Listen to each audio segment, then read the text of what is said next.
Hello and welcome in. Please do not leave your luggage unattended on the station.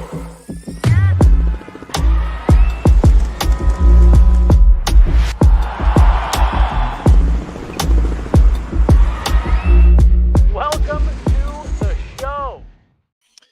Welcome to a special edition of Off Field. That's because I have a special, I can call you a co-host because I'm going to make you stay the whole time, but my pal Romi Bean from CBS 4. You see her all over the place, not only on CBS 4 and CBS Colorado, but of course all over social media, keeping us involved in everything going on with your fashion choices and your travels around the world, covering the Buffs and the Broncos, among other teams. You and I were at the Nuggets playoff run in Minnesota last year. But Romi, welcome to Off Field, which is brought to you from our remote Trusted American Mortgage Studios. Normally it'd be at the Trusted American Mortgage Studios, but those are being used for other things today. So you and I are using the remote Trusted American Mortgage Studios. How's it going? It's going great. I'm so happy to be here. I feel like I need a better set though. Look at what you got. Well, it's I realize you're an alumni, but you take that Kansas Jayhawk. Well, hey, what are you doing here? Come on. Here. All right. Look, I got You won fair and square. everything here serves a purpose, but I'll tell you because he's your coworker that you see every night. But if you look above me, and we'll just raise this up just for a second, all these mini helmets, and there's a couple more that aren't on screen, all courtesy of Michael Spencer. When Michael and Haley were getting married, he puts out on social media, "Hey, I've got all these mini helmets that my future wife's making me get rid of." Or maybe they were even married, but they were whatever it was. And I was like, well, and I saw the collection. It was mostly Big 12 schools. There was a Jayhawk one in there, which I have signed by our pal, Chris Harris Jr., who you can catch on the latest episode of We're the Harrises. And I have RG3 signed the Baylor one, but I go, how much for it's like 15 helmets or whatever. He's like, I don't know, $80. I was like, sold, no negotiating. And so I have most of the Big 12 helmets, not Missouri, which I'm not sad about, not K-State, which I'm not sad about. And then randomly, I'm not going to pull him down. He also has USC and Oregon State, Florida, Florida State, and Miami. And I was like, well, what was going on? He goes, well, I was going to do the other conferences, and I never really got there. So, but I've got a Patriots helmet, but it is signed. Oh, you can't see it, but Patriots helmet. Here, it's Getting a tour of the set here. Anyway, there's a Patriots helmet right here, mini helmet. It is signed by TB12, so it's not like it's just some random, just some guy. Yeah, just some guy. And I got some other cool stuff. This is actually one of the coolest things. This is a football signed by not one but two different Brandon Marshalls. Brandon Marshall, that's a good one. I can appreciate that. Yeah, and Brandon Marshall, the linebacker, and then this thing actually is the coolest piece. These are all Broncos Hall of Famers. It's the only autograph I've ever paid for. So Floyd Little. And then I have since had Terrell Davis, DeMarcus Ware, Steve Atwater, now Gary Zimmerman. I need to have Randy Gradishar, Shannon Sharp. And then this side's for first ballot guys. So Champ has signed it. Both John Elway and Peyton Manning have told me they would. Just haven't coordinated. And then Von Miller will also be a first ballot Hall of Famer. Yeah. So, all right. That's so we can get you some stuff, help you build out a set. But your painting over your shoulders, quite lovely. We can move on from this, though. Normally either Liv or Nate would be here with me. Nate's taking care of some personal stuff, and Liv's traveling back from her weekly visit with Debo. And so we're going to talk about the Broncos. And I think we should start with that game Monday. You've been at a lot of Broncos games as a reporter in your previous life as a cheerleader. The last game that you cheered at, I believe, was Super Bowl 50. No. I did the next season as well. Oh, the next season. Not as good, but at least it was a winning season, and we're obviously in line for another one. But I had somebody bring up last night at the Nuggets game that was the most fun they had at a Broncos game since they can remember. When's the last time you can remember a Broncos home game that was that electric and that fun? Yeah, honestly, I can't. The AFC Championship game in January 2016, maybe. Honestly, I was thinking the same thing. I can't remember the last time that there was a game at Mile High that was that electric, that had so many implications, that the crowd was just in it start to finish. There's been some exciting games, but it's still in the fourth quarter, fans would be kind of half filtered out. I feel like for the first time truly in a really long time, Broncos fans have real hope and they have real reason, to have hope. And it's just fun. Like, we have seen so many iterations of the Denver Broncos. And I think we were spoiled for so long with success, and fans were as well. And the past 7-8 years have been hard. And so to see, and fans have stuck with it, but to see them really getting that kind of passionate hope back is a cool thing to see, Well, and what's interesting about this Broncos team is and Sean Payton said it a little less matter-of-factly after this game Monday night, but more so after that Raiders game, and you and I were both there in Vegas, about how last year this team doesn't win that game. And I remember as things were slow going in Vegas, and Mike Sanford, who you work with, he comes on with you and Nate Jackson every week on your Thursday night show on CBS 4. I turned to him during the game and I said, man, and this is early, but I said, if they don't win this game, it just feels like they won't make the playoffs. Not that there was anything else that was going to predict that, but it was just like, if they end up stumbling here against the Raiders, they obviously pull away from the Raiders, win that game pretty easily.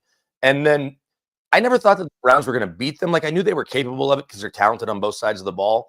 But as they were kind of going back and forth, even when they're down early, it didn't feel like that. And so despite how crazy the game was, from a number standpoint and the back and forth, it felt like the Broncos were always going to find a way to win it, and they did. What do you think changed this year? Is it a simple answer as to why they're winning games against lesser teams, which in years past, even when they've been slightly better than maybe teams, or even with teams, they find ways to lose, and this year they've won all of those games? I mean, I think it does really boil down to culture, right? And it's something that Sean Payton started building last year. And every guy you talk to really talks about that. How I would say the one main characteristic of a Sean Payton team is that they're tough, right? These guys are really tough. They don't get frazzled. The meltdown doesn't happen. You can think over the last 7-8 years, like, we saw the meltdowns happen in game. We saw the meltdowns happen with young quarterbacks. I think Bo Nix is a huge piece of this too. I think everybody was kind of waiting to see who's going to crack a little bit, just get overwhelmed by the pressure of the NFL as a rookie. And has never happened, right? And Sean Payton got sick and tired of people asking him about Bo's confidence. But I think it's been surprising, and I say that in a positive way. Like, everyone was waiting for him to have that rookie moment where he's like, oh my gosh, right? And you see him start to melt down a little bit in games, but it's never happened. It's really impressive for a rookie to have the mental maturity that he has and have what's going on between the ears. But, I think that's what's so interesting about this team, BK, is the narrative is it's a young team. It is a young team, right? But I asked Marvin Mims about this. I had him on my show yesterday, and I asked him, I was like, you guys don't really act like a young team though. What is it? What is it about that? And, he pointed to a couple things. First of all, the confidence that they have in each other, the communication that they have with each other, and they're not afraid to talk things out if things aren't going well. Bo Nix is a big piece of it too, like how, his maturity and his presence in the huddle. But, I think the other thing too is these guys being so young, a lot of them coming from winning programs in college, and they're only a few years in the league. They only know winning. So a lot of these guys don't have these the scar tissue of losing and losing and losing of Broncos teams past that we got so used to. So I think that's kind of something that I hadn't really thought about until recently, is these guys don't have that scar tissue, right? Where it almost is in your head a little bit. This team doesn't have that. Well, and I think that fans can relate to that maybe even more so, and certainly staff that's been there, your support staff, obviously coaching staff turns over, but medical staff's been there most of the time. And I realize some people come and go, but the business side, those folks that have been there and remember Super Bowl 50 and remember the run with Peyton Manning and Tim Tebow and guys and gals have been around even longer with the organization that go back to the John Elway days as a player and the way that run ended with those 2 Super Bowls. And so you can remember that. And then it's been, 8 years in the desert. It's kind of what it feels like. And while you see a team like, say, the Lions or the Bills that are having the success that they're having, especially for, we know the Bills obviously went to 4 Super Bowls, but the Lions haven't ever even been to a Super Bowl. And so the idea that they might get there is so exciting. But for Broncos fans, it feels more like not only excitement, but also a little bit of relief, because this is what you're used to. And I say relief and excitement and use those words together because this is something Nate and Liv and I talked about early in the year, that we didn't know what Bo Nix would be. but the Broncos country and fans were they were excited about being excited, if that makes sense. Oh, we have something to look forward to. And that was kind of based on what we were seeing from Bo in those preseason games. And I think now the change for Bo specifically and what he means to the team, the offense, is that the margin for error that you might have had with Case Keenum or Teddy Bridgewater, even Drew Lock, and even Russ the last couple of years, we know Russ has that magic late in games, but if you're down 2 scores with the way the offense went, maybe it didn't work. Is that if you are down early or you're down 10 points, and they haven't been down 10 points too often, it doesn't feel like, oh, all hope is lost. This game is done. And I think that that's something that's been really fun to see, is that there is a confidence that not only Bo has, but that his teammates have as they're watching him really grow week to week as an NFL quarterback. Mm-hmm. No, I totally agree. And it's so interesting because I keep talking about it like this team passing the tests like week to week, like the Raiders game. That was passing another test, sweeping a bad team in your division. You know, Sean Payton said this is a game the Broncos would have lost last year. And I think fans are starting to like let go of it because it does feel, because of all that kind of scar tissue, right? You're like, oh, are they going to blow it? And then they don't. And you're like, oh, so this team is different. And then that Browns game, like that could have gone sideways so many times. It again is a game, and eventually we'll stop saying this, but is a game they probably do lose last year or the year before. And now I think people are starting to believe, no, they're going to find a way to win, you know? And think about, BK, how many years we kept asking the question in the locker room about like, how do you learn to win? Learning how to win. Like these guys talked about a lot the past couple of years of like learning how to win and learning how to not lose. That was a thing with this team, was like they found ways to lose, and now they're finding ways to win. And it's fun to be back on the flip side of it. But I also think it's cool with this young team. It's like in a lot of ways, the fans, the media, we're kind of here at the very beginning of something. Right? Beginning of the year, the national media is like, who are these people? You know, people kept calling them the no-name Broncos. And so, but we're watching them grow and understanding week to week why they're getting better. And so it's been really cool to be a part of. Well, and I want to talk about some of those names that maybe were lesser known on an NFL stage, even though they come from big programs. But I think you did bring up a good point. You brought in draft picks in recent years that do come from winning programs. And you know how tough it was. We saw with Jerry Jeudy. Like he had never had a losing season his whole life. Pat Surtain won a high school championship, obviously won. I can't remember if they actually won a championship when he was at Bama. I think they did. Certainly plenty of games. And then to have the first 3 years out of the gate not be winning seasons is something PS2 is not used to. But as you've gotten, you know, younger guys on the roster, Audric Estime's coming in from Notre Dame. We know that they obviously have a tradition of winning. And Nick Bonito now in year 3, or Jonathan Cooper, Baron Browning when he was here. I mean, these guys know a lot of winning. But then you think about the free agents that they've added. Brandon Jones was with Miami the last couple of years, and it's been exciting when Tua has been healthy with what the Dolphins were building. Mike McGlinchey came over from a Niners team and had been in a Super Bowl. Ben Powers had been around Lamar Jackson and the success that the Ravens have had in getting to the playoffs a bunch. Michael Burton comes in winning a Super Bowl with the Chiefs and having been around those guys. And then for all the, you know, fun that people like to poke at Sean Payton bringing in Saints guys, but guys like little Jordan Humphrey, Burton was with the Saints, Adam Troutman, guys that were with the Saints won games and they were in the playoffs. Mm-hmm. And so Cortland Sutton and Garrett Bowles kind of are the outliers as the guys that have just been here and suffered through it. And it kind of takes you back to Justin Simmons said he wanted to be here and be around this team as they finally got back to the playoffs. And it looks like they're going to do that. And so it's a bummer that he's not here, but the pieces around them, I think to your point, have a winning pedigree and don't have a decade of losing in the NFL or 6, 7, 8 years of losing, which Garrett and Cortland certainly do have. So I think that's a really astute point as far as the guys that have come in. They've only got a little bit of losing, and now in the Sean Payton world are trending towards understanding how to win. I think you make a great point too that we don't talk about enough is the veterans that have been brought in, because this team is so youth centric, right? And we're looking at this rookie class was just really stepping up, and just the past couple of years, Bonito, all these guys, Coop, I mean, even Coop's really young. But you have to look at how selective Sean Payton has been about the veterans he's brought in. And I think it is really significant. There's veterans littered across this team. We maybe just don't think about as much, but you pointed them all out. They're in every position group, essentially. There's at least really one veteran who knows how to win, who's been part of winning organizations. And so the structure of this team, the way he's put it together, I think you got to give Sean Payton credit. He knows what he's doing, and he's very selective with the veterans he brings in. And I think when we talk to those veterans, you realize why, right? There's some really, really solid guys that you're like, or the ones that he's kept, right? Like DJ Jones came in before him, but he's kept it because, for good reason. Yeah. And JFM started his career with the Rams as they were on an ascent, obviously riding their wave with the Jets, but he was the Jets' best player. And so, but I think about adding a piece like that, or Zach Allen coming in the 1 year that the Cards under Cliff Kingsbury and VJ went to the playoffs. Zach Allen was obviously in that D-line rotation, but was around guys like JJ Watt and Patrick Peterson for a bit.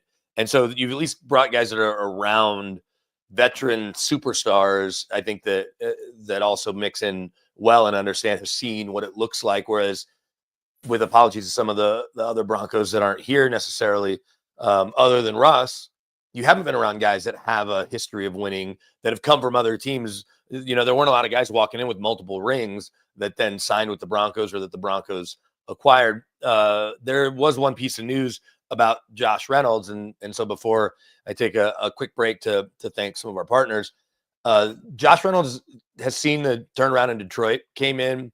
It made sense, the dollar amount on the move, what he was as a veteran receiver who was, even though he's a little skinny, still had no problem participating in the run game. Then he gets hurt with his hand, and we know about the shooting incident. Thankfully, he was okay from that when he and his friends were targeted, leaving Shotgun Willies after that Saints game that night. And he couldn't get back on the field in time. They opened his 3-week practice window.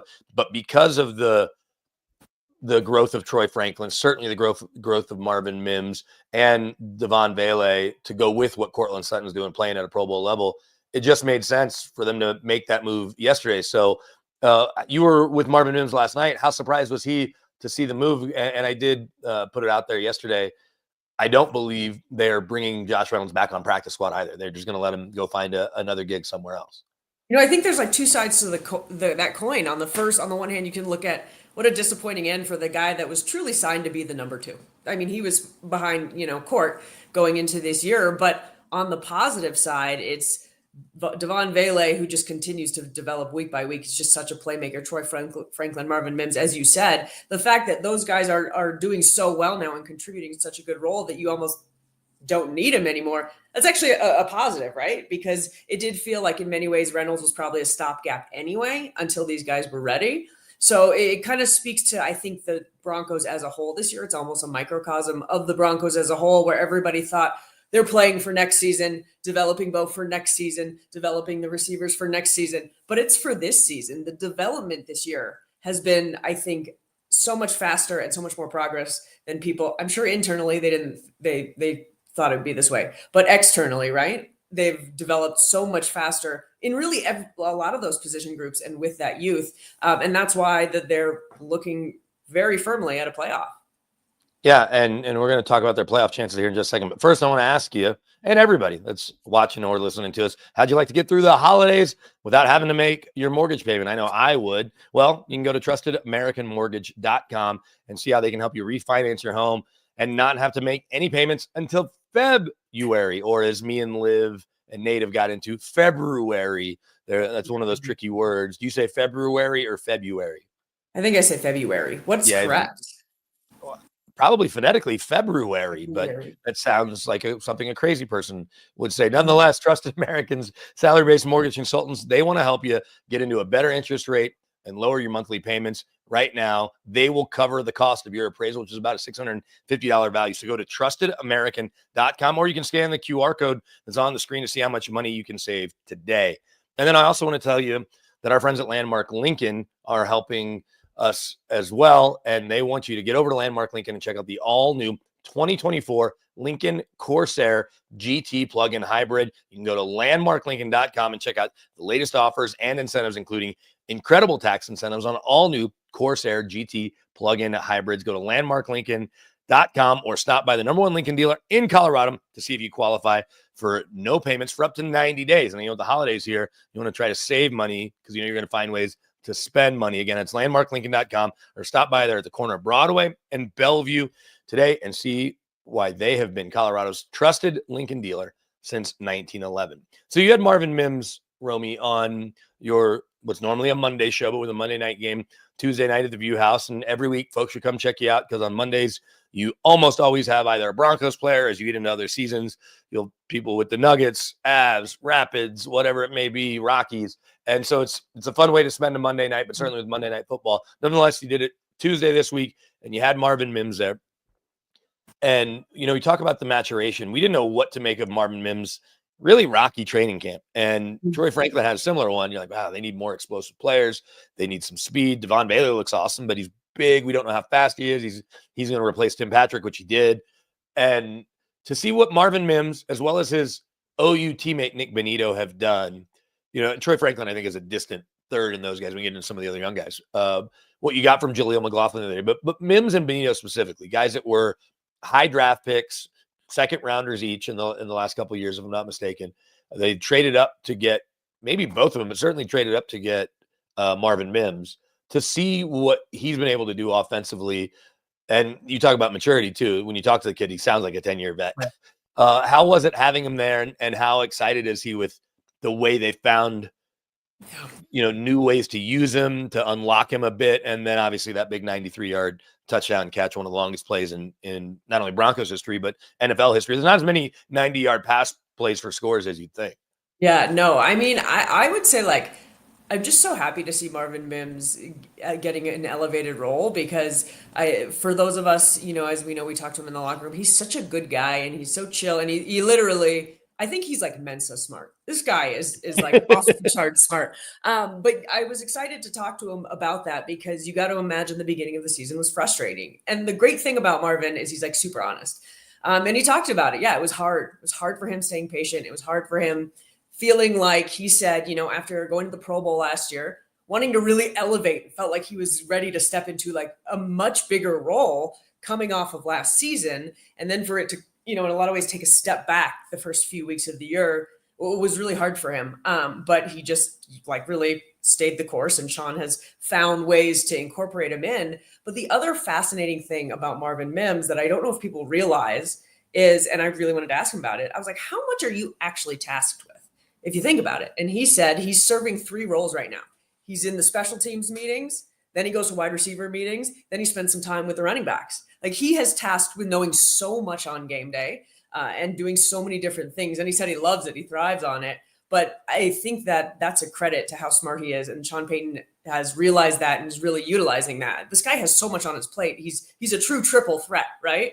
He's got so much going on.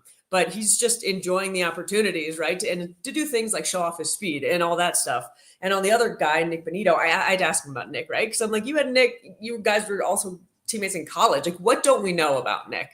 And he just said, Nick's like, in a lot of ways, like a really reserved guy, in so many ways. But he said he's not surprised that he's doing this by any means. Like, he saw the talent. He's always seen the talent in college, and he just felt like he, kind of needed his opportunities and needed to get there. But interesting that the two of them also from, winning program have really brought in and elevated so much in this role and in what they're doing. And he said it's fun for him right on the other side to see Nick.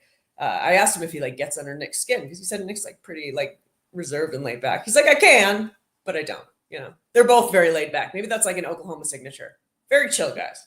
Well, and I don't know if that's the type of players that Lincoln Riley was recruiting at the time to OU, because Marvin grew up just down the road in North Texas. Mm-hmm. Nick's from South Florida, like so many guys in the NFL, and they were able to get him from South Florida all the way to Norman, Oklahoma, despite all of the football programs you could think of geographically that you would hit on the way. If you're going to drive from South Florida to Oklahoma, you would hit most of the SEC as well as the ACC schools there in Florida. You could have driven a little further south down to Miami, but they get him to Norman. And obviously with what he's doing, they just paid Jonathan Cooper, and the consistency that you get from Cooper every week, it made sense, the deal that he inked, the 4-year, $60 million deal. It's about 15 a year. We know that top end pass rushers, TJ Watt, Myles Garrett, those guys are north of 20, and I can double check, but I want to say 24.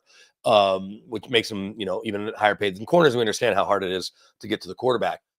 Nick Benito, the way things are trending, and they can wait till next year to work that deal. They don't have to sign to a new deal even right at the end of the season. They can wait until the start of camp or over the spring or whatever it may be, or into the season.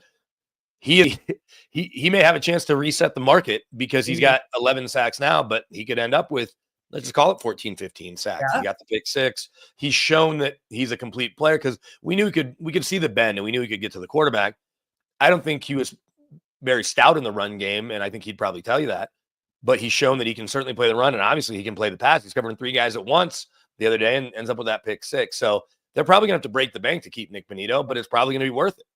100%. And it's like you can never you can never have enough pass rushers, right? Pass rushers, yeah. What did Elway used to always say? You can never have enough pass rushers and corners. Right. But I mean, Nick, it's funny because I say it every week. I'm like, the price just went up. The price just went up. Oh, sorry, it's $28 million. It's TJ Watt's deal, and Myles Garrett's I think is right around. So $28 million. And we've seen the Broncos. Actually, I'm sorry to cut you off, but I was having this conversation with our pal Mike Kliss after the Raiders game, talking about resetting the market. And Bonitto had obviously gotten to the quarterback in that game too, because Pat Surtain reset the market on those only for a day or two because of Jalen Ramsey. Von Miller reset the market. And I think Justin Simmons may have reset the market for a bit too when he signed his deal a couple of years ago. I need to double check, but that's at least 3 times in recent years. When Demaryius was holding out and got franchised, he and Dez Bryant signed their deals within literally a day. Demaryius was like a tick under Dez's, so it was almost the exact same, but it wasn't the most. So it feels like the way Nick Bonitto's trending, they're going to reset the market, or they're likely going to have to reset the market because of when his deal is going to be up.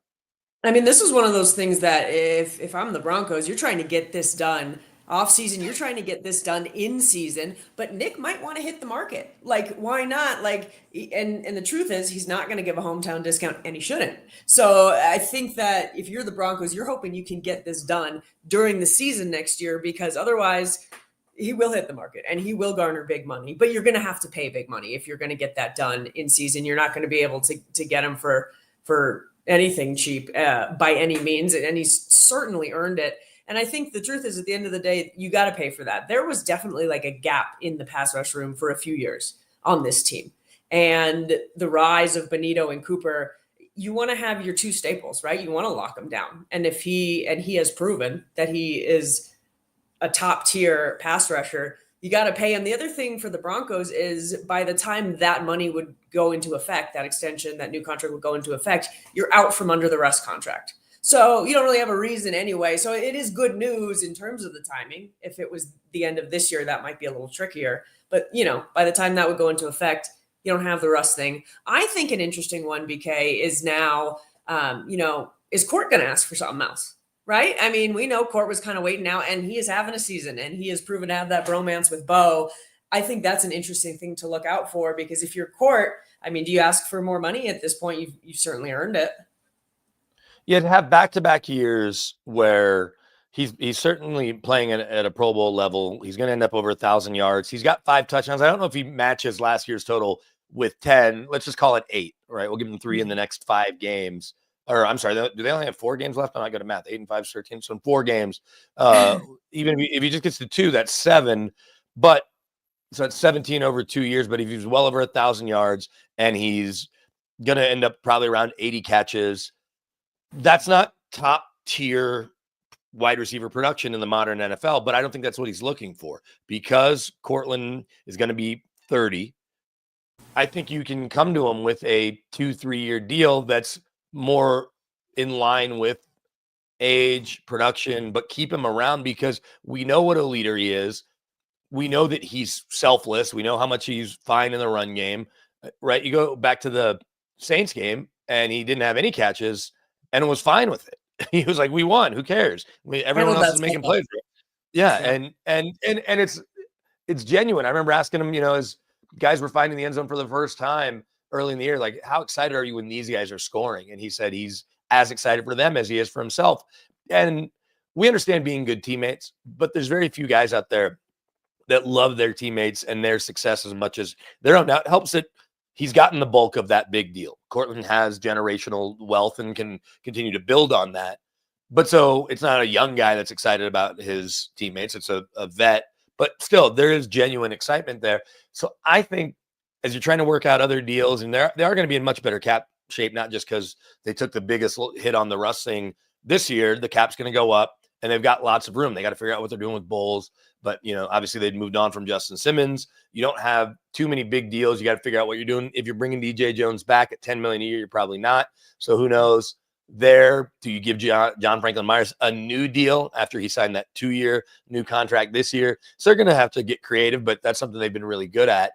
Unlike, say, Sean and Mickey Loomis in New Orleans, where the Saints, I think, are $85 million over the cap next year. The Broncos will be in okay shape. But I'm with you. I think that Cortland is worth a 2 or a 3-year extension at 20-ish million a year. So you're not going to pay him 28 to 31 like the top receivers, Justin Jefferson and CeeDee Lamb and company, and Jamar Chase is going to get. I did go look at the pass rush numbers, though. Nick Bosa is making on average $34 million a year. I did not realize that. But then it drops off to Josh Allen, now Josh Hines Allen, to separate himself from the quarterback, Josh Allen. He's at 28-2. Brian Burns at 28-2. TJ Watt's at 28. Myles Garrett's at 25. So assume that Nick Bonito is going to be between 25 and 30, the way he's trending. So it's a good problem to have, but it's just fun to get excited about young guys that are going to be paired with PS2. You knew PS2 was going to get his big deal, and he did. Put these other guys around him. You brought up something, though, about Marvin Mims. It's a conversation that we have a fair amount here because he said he's in multiple meeting rooms. And we talk about Travis Hunter, who you're around the Buffs as much as anyone. You get to talk to Coach Prime every week. You're one of the few people I think that's actually talked to Travis Hunter this year that wasn't post-game on national television. Because I don't know, has he come into a press conference on a Tuesday or even post-game? He do one post-game all year? I know that at the couple games. Post-games. Okay, so he's done a couple post-games, but he doesn't talk very much. Nonetheless, the conversation about Travis Hunter at the next level and how he's going to spend his week is really fascinating. But we know what a kind of football nerd he is, and just kind of nerd in general, right? He's a video game guy. He gets great grades. He's not a big partier. He lives with his girlfriend. And so he may handle on Tuesdays when the quarterbacks are in, also being in on Tuesdays instead of having an off day. But what are the conversations when you're up there and you're around not only Coach Prime, but folks with the program or folks coming and going, the Michael Urbans of the world, people like that, about what they see with Travis Hunter at the next level?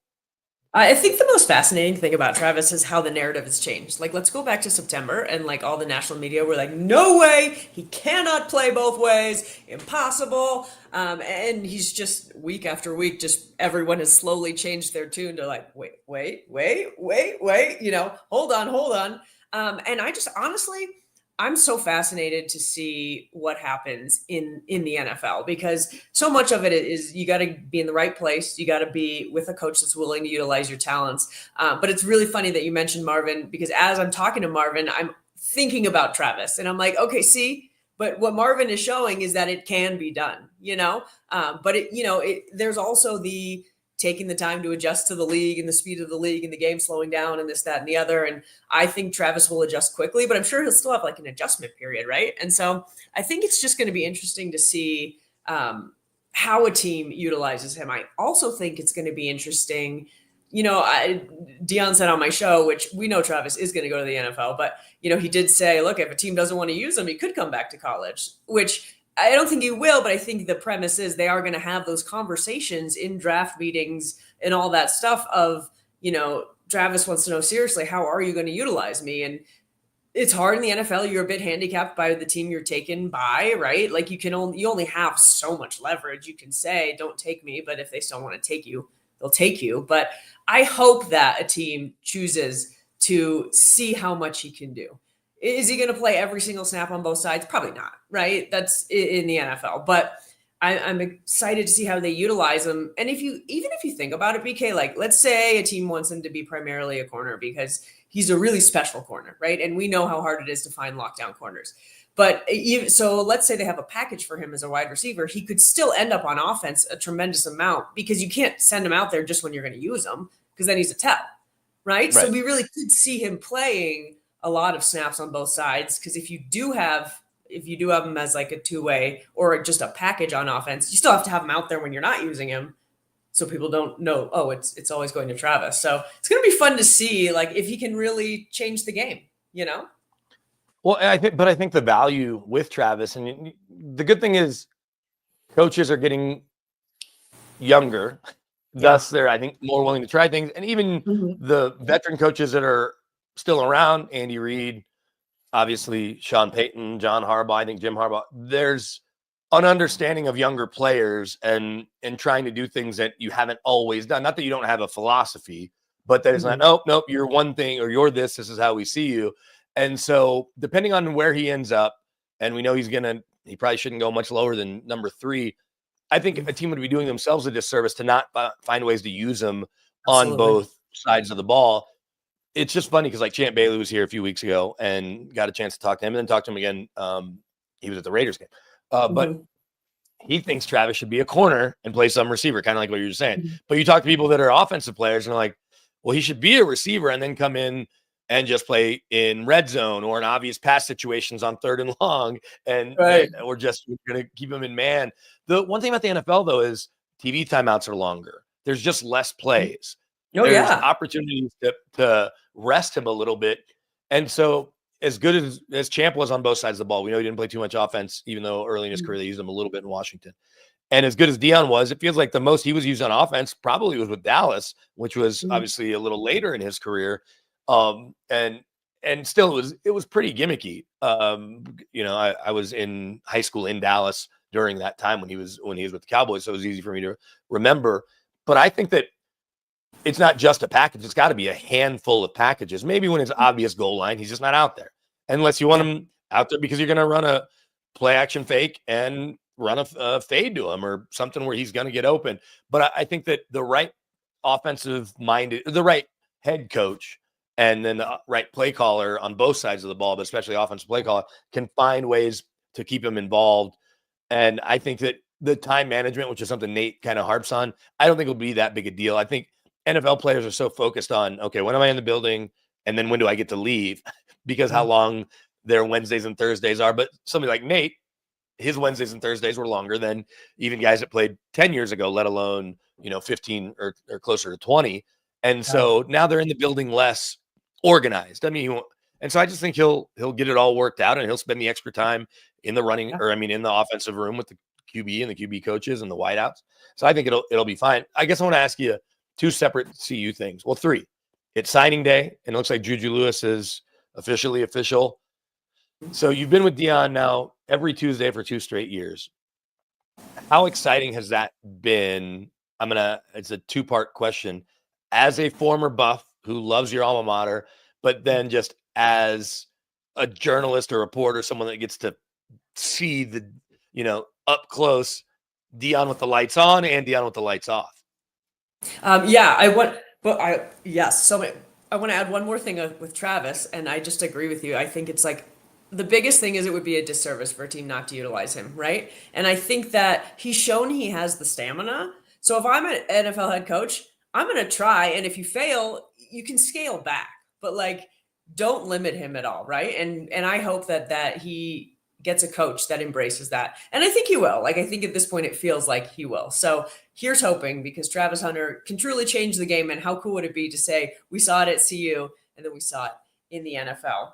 As far as, doing the show with Deion every week, it's been incredible. First of all, as an alumni, seeing how he's changed this program, it's so funny that what I've noticed is that there's just this love-hate scale, and people either absolutely adore and support everything that, Deion Coach Prime does, or they just hate him no matter what he does. And I think it's hilarious, the people that waste so much energy hating him, because it's undeniable what he's done. As someone who went to CU, who the stands, you couldn't get him to stay full. People were leaving at halftime. The energy, the electricity he's brought.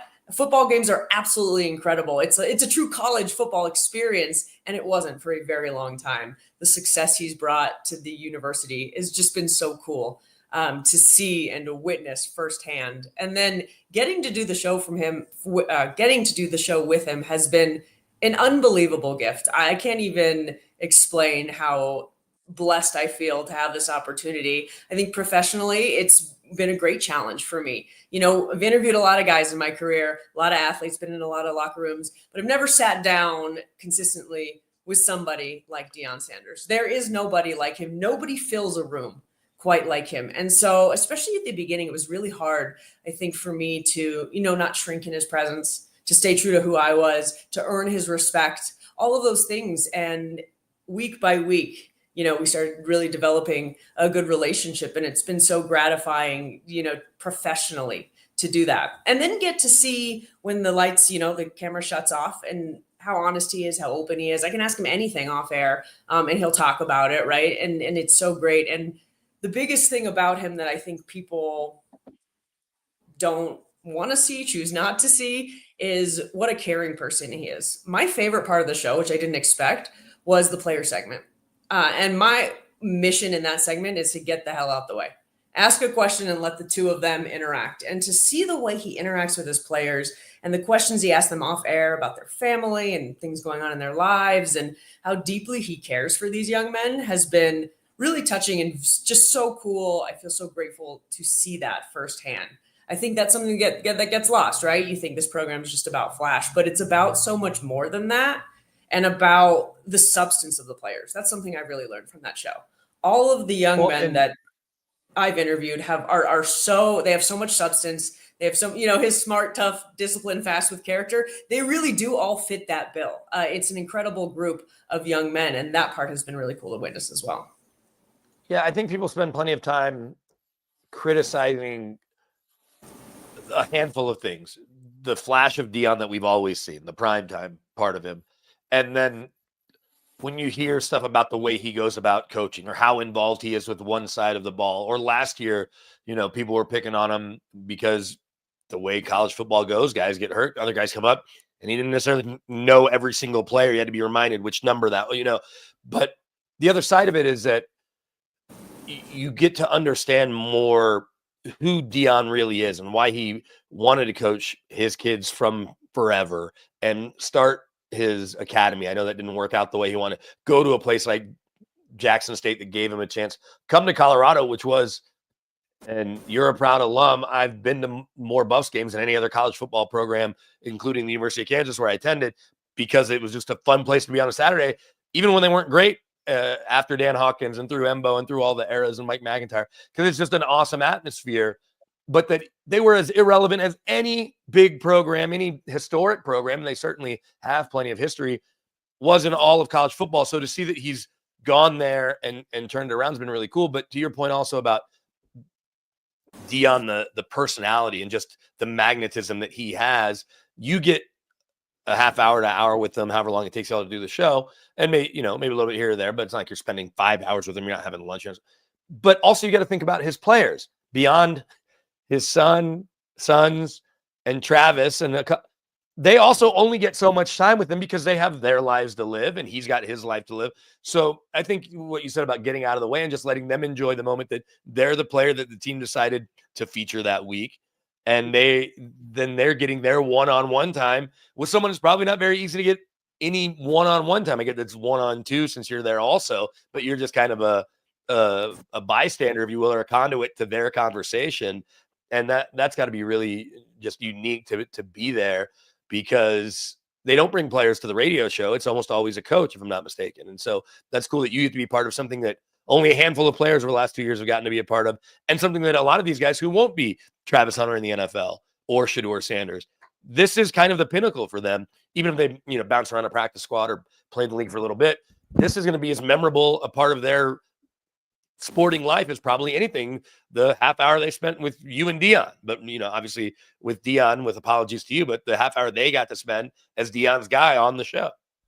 No, absolutely. And I think that speaks to, when you talk about him, people are like, oh, will he go to the NFL? Will he stay in college? I think so much for him with coaching is about coaching them off the field as well. And the wanting to give these young men purpose and help them really end up being contributing members of society. Like, that's absolutely for real, right? And he wants to help develop them into young men. And you see how he mentors them, and you see how these young men look at him and they just want to soak up any advice he can give him, right? But the way he really does treat them all like his own kids, right? And when they're on the show with him, it's like it's just him and that player, right? And it's nobody else, right? And I think he really does he makes, whenever he's spending time with a player, I get the sense it's like, he makes sure that player feels like he's the only guy in the room at that moment, right? And he gives his time when he's going to give his time to whoever it is. He really gives all of his time to that person. He pours it into that person. And so I think that's why these players they soak up every minute of it, because like you said, a lot of them aren't going to go to the NFL. A lot of them aren't going to go to the next level. Maybe they'll get a look and it doesn't last that long, but they're equipped with so much more having been coached by Prem. All right, just two more things when I get too far, I'll let you run, and really appreciate you giving me so much time on a day when you're less busy than you are other days. Although I think a lot of times on a Wednesday, we're looking to make our way down to the Broncos, and with the bye week, we're not leaving town. Originally, I did have some plans booked to go to Cabo, and who knows, maybe I would have bumped into Sean Payton or some other players, because not only are the Broncos off, 5 other teams are off this week. It's going to kill a lot of people's fantasy football playoffs with 6 teams on bye, as you're either starting the playoffs or getting ready to start the playoffs. But the Buffs, obviously, thanks to BYU and Houston, their quarterback just dropping the ball in the weirdest way. That was such a weird game. They're not playing this weekend. We'll see what the bowl game is and all the stuff that comes with that. But we know that next week is the awards circuit. I didn't ever ask you, so I'm asking you now. Are you going to be in New York for the Heisman ceremonies, assuming that one or both of them are finalists? And obviously, we know that there's almost no world where Travis won't be a finalist, if not get to hold the hardware. But are you headed to the Big Apple? Yeah, I will be there. So that will be exciting, and hopefully Travis is the one holding the hardware, because he deserves it. And that's not to take away from any other player, but he is a generational player. He's the best player in college football. It will be nothing short of disappointing if he's not the one standing up there at the end. Yeah, and having been at the Heisman 5 times, I worked when I worked at Sirius Radio before it was even Sirius XM. We did the Heisman broadcast, and then I became friendly with the guys who work with the Heisman, so I got to help them out a couple times. Like when I first moved to Denver, I was still flying back for the Heisman a couple times. I remember Brady Quinn, who it's been cool to get to know Brady and become friends with him. The year Brady was there, and I can't remember who he lost to, but it wasn't even close. I feel like it was Troy Smith. Alums from especially a place like Notre Dame come and hang out, and there's like this. They do like a happy hour before they do the ceremony. The ceremony is obviously only an hour. It's a TV show, and so there's, as you can imagine, in New York, a bunch of Notre Dame alums. And Brady Quinn, normally the players will kind of like hang in the back of the group. Brady Quinn comes out and is just holding court and just being Brady, I don't want to say the politician, but he's the Notre Dame quarterback. He's going to be a first-round pick. And it was something, I was there 5 times, like I said. I only saw it once with Brady, but stuff like that sticks out to me. It's a cool weekend. They've shortened up kind of the events and stuff, because I talked to some people that are in the know. And so, you'll get there, and hopefully with the ceremony Saturday, it's weird because your access can be kind of, not as full as you'd like, but then with the post stuff, it could be really, really fun. And then maybe you get to follow Travis and Shador if they go celebrate the win somewhere, or get a chance to talk with them again, maybe Sunday morning. It could be a really fun weekend in the Big Apple. And I guess you'll have to either race back or miss part of the start of the Broncos Colts game on that Sunday. Yeah, you're going to have to give me the lowdown on what I need to make sure I get to and see during Heisman weekend then, because I'm so excited to go. I mean, I don't know when I would have had an opportunity to cover it before then, so I'm going to need the down low. But yeah, we are leaving at like the crack of dawn to make it back for the Colts game. So it's going to be a long weekend. Well, as long as it's a direct flight, I think you'll be okay. It's when they're not direct flights is where they can get challenging. Anyone that follows you on social media knows some of your travel challenges. All right, well, then final thing before I let you run is the Broncos, like we mentioned, are on the bye week, and this is something where you give Sean Payton credit. He picked this up from Andy Reid a couple years ago, because we know how good Andy's been with the Eagles and Chiefs after a bye. And he called him and said, hey, what do you do special? Or what do you do that allows you to have the success? He says, second the game's over, it's see you later. Don't get back to the building. Don't go break down the tape. None of that. We will get to all that. It's enjoy your bye week, unless you're an injured player. That's a different deal, because you're going through treatment. And so it's a credit that you were able to get Marvin Mims to stick around for a couple of hours. I imagine that he was either headed to the airport or had a flight this morning, potentially. I mean, there's some guys that just stick around because they stick around, but we know those guys are gone. When they come back, what do you expect from the Broncos in this final 4-game stretch? Starts with the Colts, who are directly behind them in the playoff race, so they could distance themselves even more. Thursday nighter, are you going to be in LA when I'll be there for that Thursday nighter? And then Cincy sometime Saturday or Sunday after Christmas. And then obviously closing out with the Chiefs, which could be a really big game, not only for the Broncos to potentially cement 5th, 6th, 7th but also for the Chiefs to cement the number one spot. They have to keep winning unless the Bills drop one between now and then. And we know that the Bills play the Lions, but what do you see in these final 4 games as they make this playoff push? Yeah. I mean, shout out to Marvin. I also was shocked. I was ready to get like an alumni player. But it's funny because I think these guys have gone in the bye week really focused. Like I asked him, what are your do's and don'ts? And he said, for me, a don't is I don't travel. He said traveling kind of wears him out. So he's sticking around, right? So, but again, for him to have that awareness of like that's not good for me, right? So I think that they're going into the bye week really focused. He even talked about they know what's at stake with the Colts game coming up. And so the bye week right now, I think the timing is great. I think when we looked at it at the beginning of the year, we're like, man, that's a late bye week. But now with them making a playoff push, it couldn't have come at a better time. I think they know what's at stake. I think you always get a little worried after the bye, like, are you going to have a drop? But this team has consistently proved to us that they haven't done things of Broncos past, and they understand what's at stake. I don't expect them to have any sort of a drop. And I think they know too, when you look down that schedule, you probably need 2 games to clinch, right? Probably 2 wins. But get those early, because you mentioned the Chiefs game. That one, both teams could be playing for everything. The Chiefs could be playing for a lot. You just don't want to leave it up to fate. You want to control your own destiny. And they seem very keyed in on trying to lock that down and maybe even move up a spot, right? Everybody's talking about the 7 spot. Can they move up? Can they, keep winning? So I expect them to keep rolling. Hopefully you get Riley Moss back. He was sorely missed. So you really need him back, right? Most definitely. But this team has stayed really healthy. But a guy like Zach Allen to have a week off, that'll be great too. Obviously, he's been banged up, even though he's playing through it.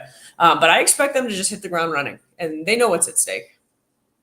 Yeah, with Riley Moss, I get the sense, talking to some people in the know, that it may not be the Colts game. It may be closer to not even the Chargers game, that we may not see him until that Cincinnati game, the next last of the regular season. Now that's probably erring on the side of caution, but knowing that you're going to make a playoff run, we know that Levi Wallace likely will not get those starts, and it's probably going to now fall to the rookie and Chris Abrams drain, or maybe Damari Mathis, but I think they're going to continue to give the rookie out of Missouri, who I don't know how many people realize until he got the first recorded statistic of that young man's career is unfortunately a pass interference. It's not a tackle. It's not an assisted tackle. Oh. So, and maybe you got an assisted tackle, but I guess, to where his name is called on TV was for a pass interference. Now, Damari Mathis had 4 of those on Monday Night Football and was able to turn around and actually play pretty well the rest of that year. So we'll see how that shakes out until Riley's healthy. But you're right, they are, in all things considered, the last 2 years, really remarkably healthy this late in the year. So you knock on wood and hope for that. I'll say this, because I mentioned on Monday on Off Field that I have a bat mitzvah in DC the weekend of the opening round of the playoffs, and knowing that there's only a handful of places they can go. They can go to Houston. They can go to Kansas City if the Chiefs don't secure that number 1 spot. Buffalo, be cool to see Von Miller. But obviously, selfishly, I'm like, well, at Baltimore would be a nice little drive for me from DC, or the matchup that I want to see, that I think everybody wants to see, and we're obviously a lot of weeks out. No, you're gonna say. But we're 5 weeks out. At the Steelers, there's no way that's not the Monday night capper to wild card weekend. Oh, yeah. At Russ and the Steelers, not just because I could get there really easily from DC and it'd be a Monday night game, but because that's the matchup everybody wants to see. With apologies to a revenge game with Baltimore, or what you'd see with Josh Allen getting to see Von Miller, or the Chiefs, I think at the Steelers would be the best week 1 TV matchup, fun revenge game for both sides. Because we saw what a Jerry Jeudy revenge game looked like the other night. Yeah. No, 1,000%. I'm with you. I would love to see that. And I think they match up pretty well. I think it'd be a really fun game. That's the one everybody wants to see. I'm with you. Well, Romi, I asked you to hang out with me for a half hour. We almost doubled that, and you are the absolute best. So folks need to keep following you at Romi_Bean on Twitter, at Romi Bean on Instagram. Enjoy the little bit of downtime you have with no Broncos this week and no Buffs game, and we will chat here very soon. Thank you so much. Thank you for having me. We're schmoozers. 30 minutes was never going to happen. We're schmoozers. But this has been such a treat.